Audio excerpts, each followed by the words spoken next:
Buongiorno da Sicilia 24, questi i titoli del nostro telegiornale. Catania senza luce e acqua nei giorni più caldi della stagione. C'è chi ha scelto di andare in albergo per poter riposare. I disagi non risparmiano ospedali, farmacie e studi medici. Lo sconforto e la rabbia regnano tra i residenti. Il ministro Musumeci sull'Enel. La rete è inadeguata. Delirio Fontanarossa, 8 giorni dall'incendio, i passeggeri sono disperati, dirottati da Catania a Palermo senza preavviso, privi di informazioni e assistenza, costretti a ritirare i bagagli sulla pista e trascinarli fino all'improvvisato terminal arrivi. Il ministro dell'Interno a Marsala inaugura uno stabile confiscato alla mafia diventato un centro socio-educativo per i giusti di Sicilia. Per Piantedosi la gestione di questi beni è grande priorità per lo Stato. Lampedusa tra risse e fuga dei migranti nell'hotspot sempre affollato. Intanto la polizia scopre molte strutture turistiche irregolari. Siciliani disperati per lo stop al reddito di cittadinanza. Sono solo 113 le offerte di lavoro finora per oltre 500.000 di domande di occupazione. In attesa di avere la rosa al completo, Tabiani guida i primi allenamenti del ritiro del Catania, incassa anche i complimenti di Pelligra. È la scelta giusta, dice il presidente rossazzurro.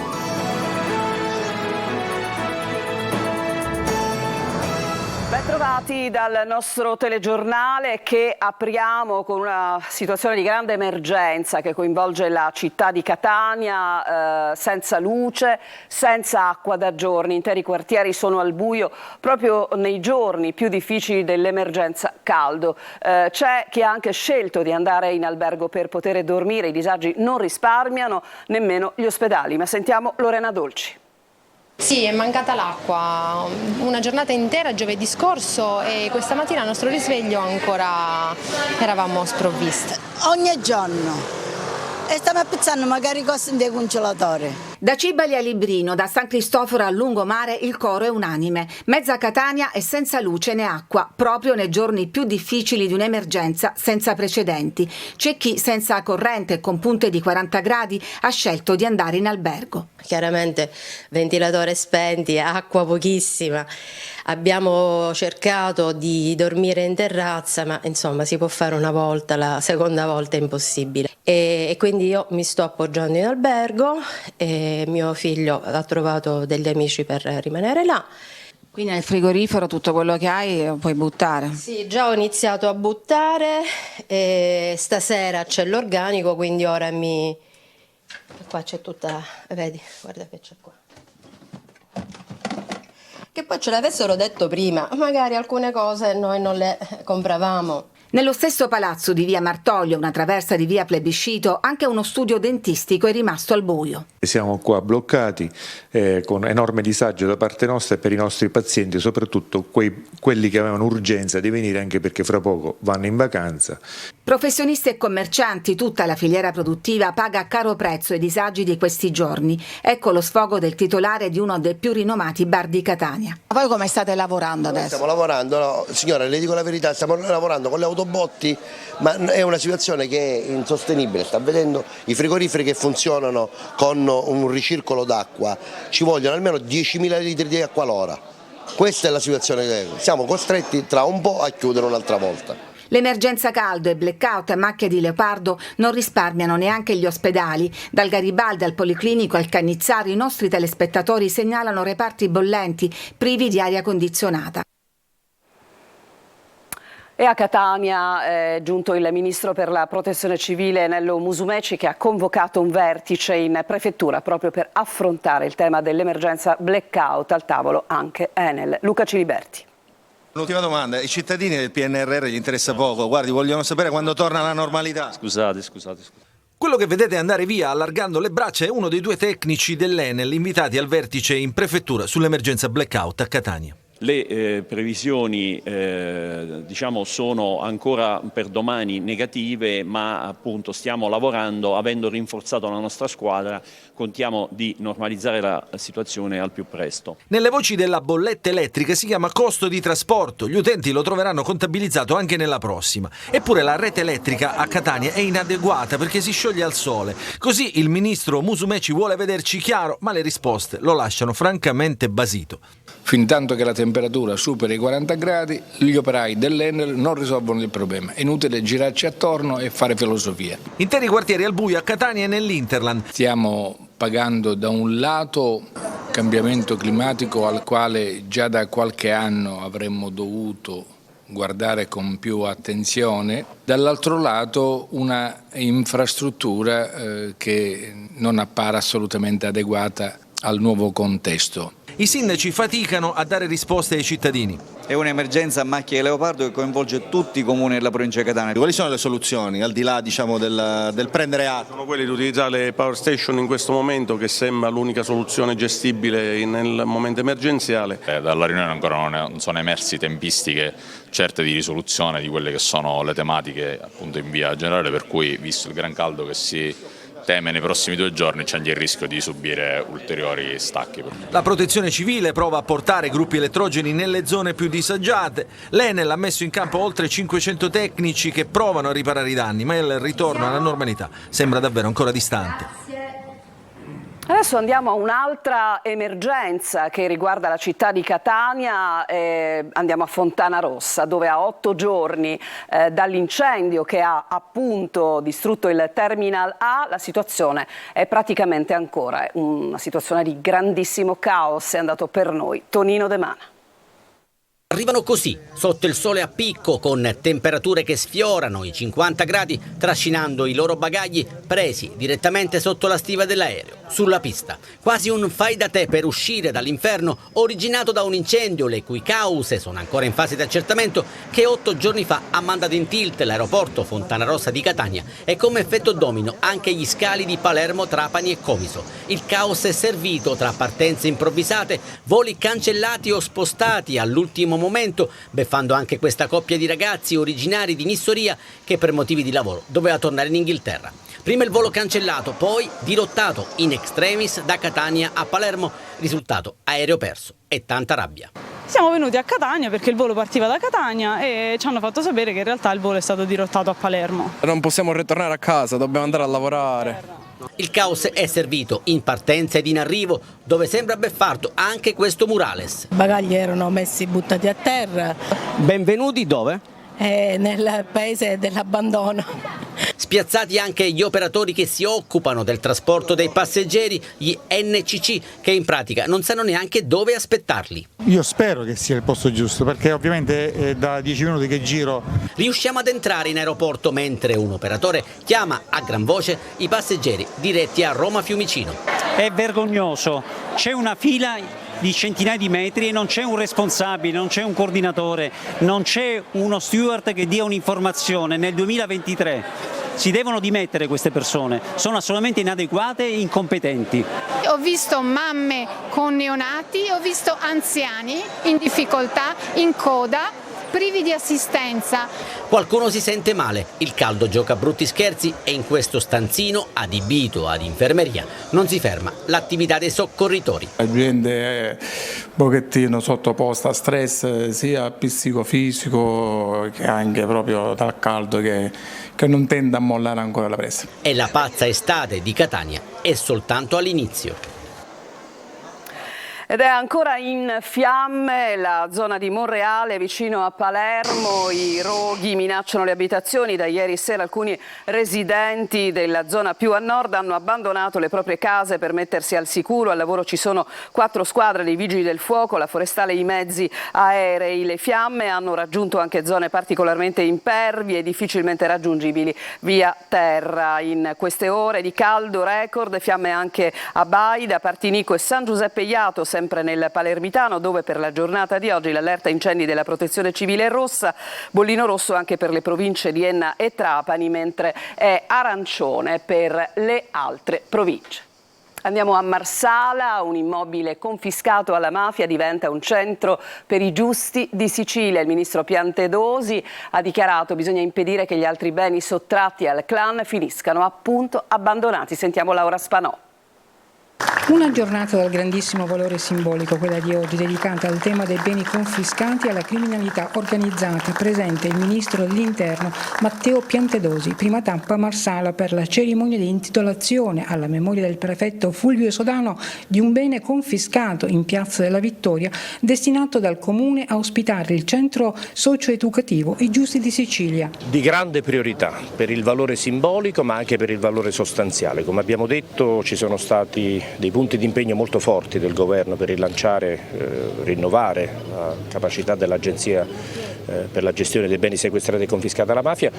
Cerimonie come queste sono di grande valore simbolico e sintetizzano un po' tutta l'importanza di questa gestione, quindi sicuramente ci sarà un impegno fortissimo. Riguarda tutta la Sicilia perché sottoscriviamo accordi importanti con la Regione Sicilia. Voglio ringraziare il Presidente Schifani e tutta la Giunta regionale perché sono accordi che tendono proprio a migliorare la possibilità e di incrocio di domande e offerte sulla possibilità di recuperare i beni a destinazione sociale, ma anche con il sostegno e il contributo importante della Regione siciliana. Ma è un giorno importante anche per la famiglia del prefetto Sodano, che si è distinto in questo territorio per l'impegno a difesa della legalità. E si aprono le porte di quella speranza, di quei sogni, che spero che non siano più sogni, ma che diventino realtà come normalità.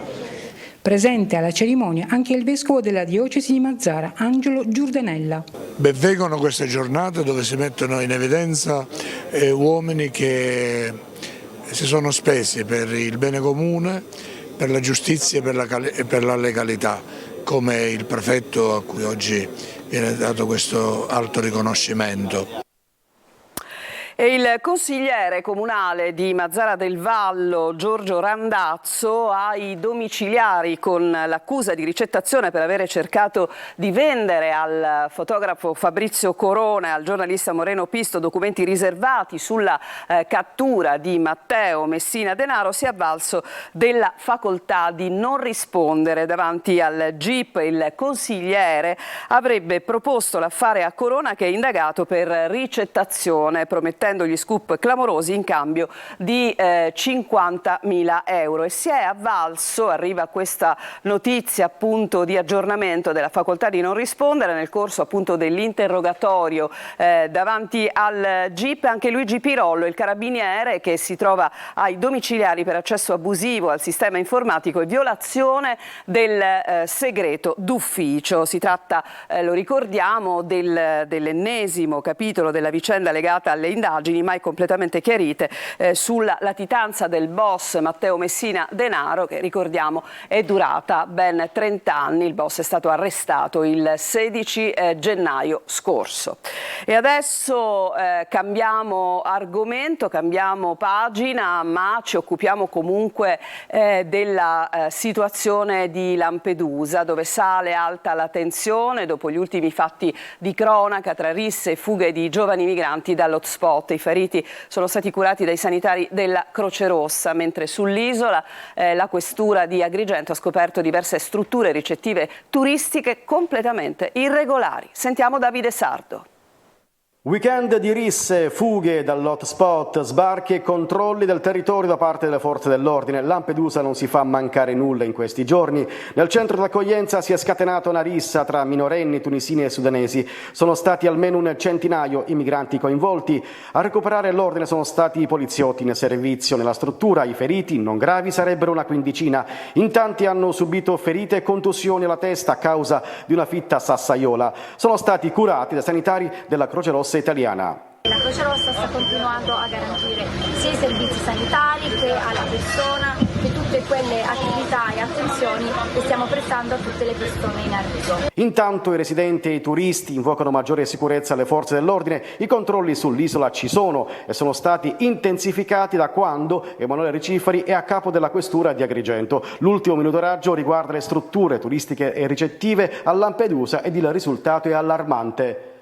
Il dato che sorprende è che a Lampedusa su 16 controlli, 16 irregolarità, 16 B&B non registrati, del tutto al di fuori della legge, del tutto al di fuori dei versamenti all'erario, del tutto non autorizzati, del tutto fuori controllo dal punto di vista sanitario. Ed ancora a Lampedusa un bimbo di 2 anni è caduto in acqua durante lo sbarco sul molo Favarolo ed è stato salvato dal finanziere Luigi Coppola, che ha evitato una nuova tragedia. Ed è stato avvistato qualche ora fa nelle acque dello Stretto di Messina il cadavere di un uomo, probabilmente con indosso un costume. Il traffico dei traghetti è stato temporaneamente bloccato in attesa del recupero del corpo. Adesso ci fermiamo per una pausa e ritorniamo tra poco.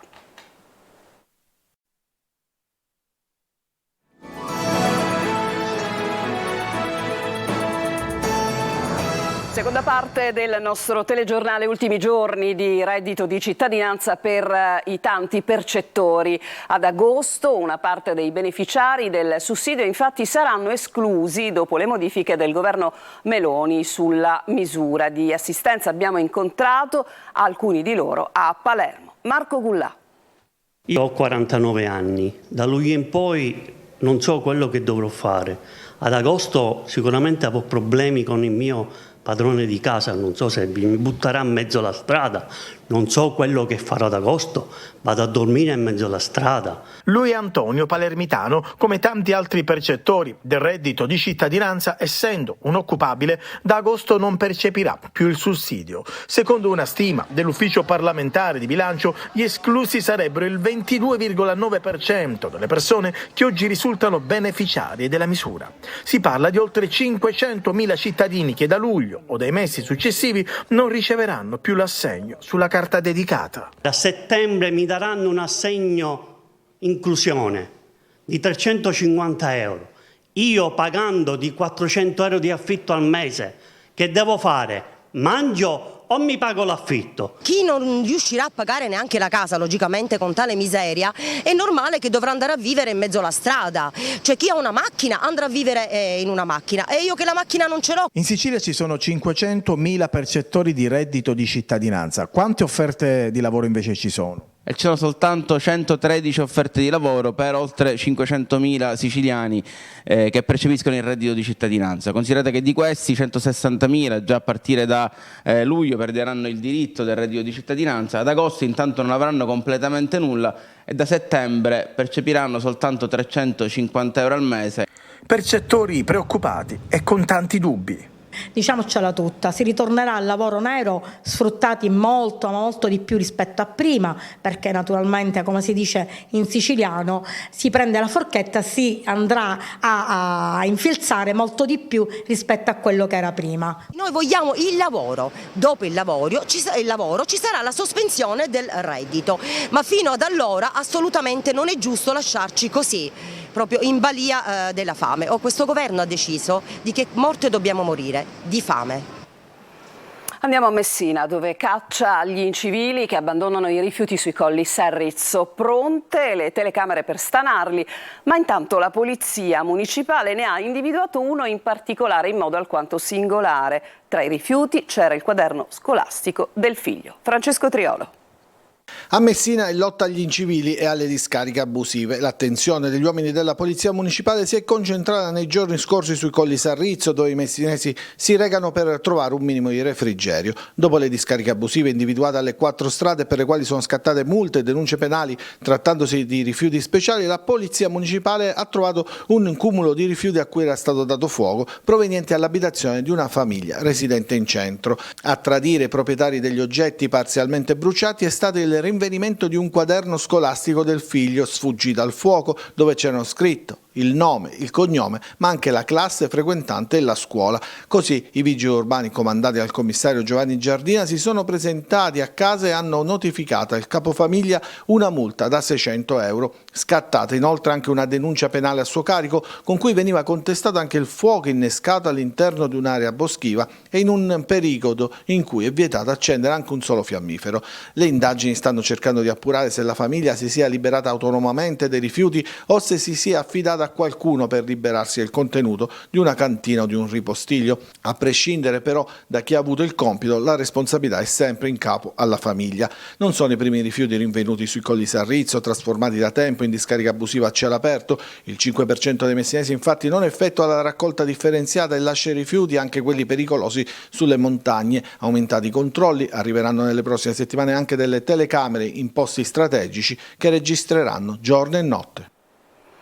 Noi ci fermiamo ancora, una brevissima pausa e poi ci occupiamo di calcio.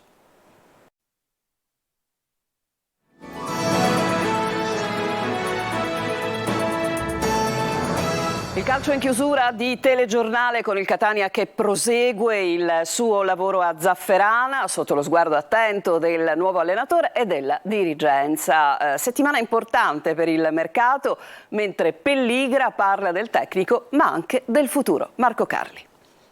Nel vivo il ritiro di Zafferana nonostante il gran caldo, squadra che si allena 2 volte al giorno, parte iniziale della mattinata e ultime ore del pomeriggio. Lavoro atletico, di ripresa, ma anche i primi dettami tattici che arrivano da Tabiani. Un modulo, il 4-3-3, che resta identico ma che avrà un'interpretazione diversa. Anche i tifosi hanno voluto salutare i giocatori in serata, circa 200 presenze a Zafferana davanti, la sede del ritiro. Durante le prime sedute presenti anche i massimi dirigenti, il vicepresidente Vincenzo Grella, il direttore generale Luca Carra e ovviamente il direttore sportivo Antonello Laneri, che nel frattempo lavora a fari spenti sugli ultimi colpi di mercato, a parte l'ufficializzazione di Popovic. 4 sono importantissimi: il portiere, i difensori centrali, ne arriveranno 2, e l'attaccante di categoria superiore annunciato dal DS. Del nuovo tecnico Tabiani parla così il presidente Pelligra. Il nostro mister è forte per noi, aiuta noi a portare avanti, a dare fiducia a lui, e lui ne porta una squadra benissima e forte. E siamo tanto contenti anche da far vincere.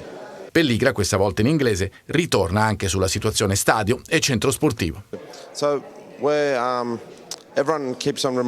Incredibile, abbiamo già lavorato un anno, ma un progetto come questo è un progetto lungo, prende tanto tempo. Non vediamo l'ora di rivelare anche voi della stampa e ai tifosi quelli che sono i prossimi passaggi. Il piano cambia nel quotidiano, ne parlo ogni giorno col mio staff e niente, ogni giorno è molto emozionante, non vediamo l'ora del giorno successivo. Tempo di ritiro anche per il Messina, che appunto ha iniziato in Sila la preparazione a San Giovanni in Fiore, dove rimarrà fino al 7 agosto. Organico giallo-rosso incompleto in tutti i reparti, con 21 convocati, ma tanti giovani. Sergio Colosi. Nel ritiro di San Giovanni in Fiore il Messina prepara da ieri il suo terzo campionato consecutivo in Serie C. Sulla carta sembra ancora più difficile rispetto a quelli delle 2 salvezze. Il presidente Sciotta ha consegnato infatti al tecnico Giacomo Modica una rosa carente sia sotto il profilo numerico che qualitativo. Ai 7 calciatori sotto contratto della scorsa stagione si aggiungono appena 5 acquisti. Si dirà che la trattativa Sciotto-Mannino per la cessione del club abbia fatto slittare i tempi organizzativi, ma è altrettanto vero che da 2 settimane il Messina è sul mercato ed è riuscito a tesserare soltanto i difensori Vincenzo Polito e Marco Manetta, rispettivamente dal Potenza e dal Taranto, l'attaccante Michele Mausso ex Picerno, il centrocampista di 21 anni Giulio Frisenna dal Licata e il terzino Damiano Lia dalla Vibonese, club dal quale dovrebbe trasferirsi in giallorosso anche Domenico Anselmo. Dei riconfermati invece il capitano Nino Ragusa e il portiere Fumagalli hanno comunicato a Modica la volontà di rimanere, mentre il tedesco Kragel e il difensore Ferrara sembrano in partenza. Rientrati per fine prestito i giovanissimi Nicosia, D'Amore e Quartarone. Tante trattative, ma il budget limitato porta a discutere con l'Avellino per la punta Mamadou Tuncarà e con il San Luca in Serie D per Ariel Reinero. Tanti giovani e scommesse per la categoria, poche certezze, se non quella che non è questo il Messina sognato dai tifosi e che le prossime settimane di mercato non potranno stravolgere questa realtà.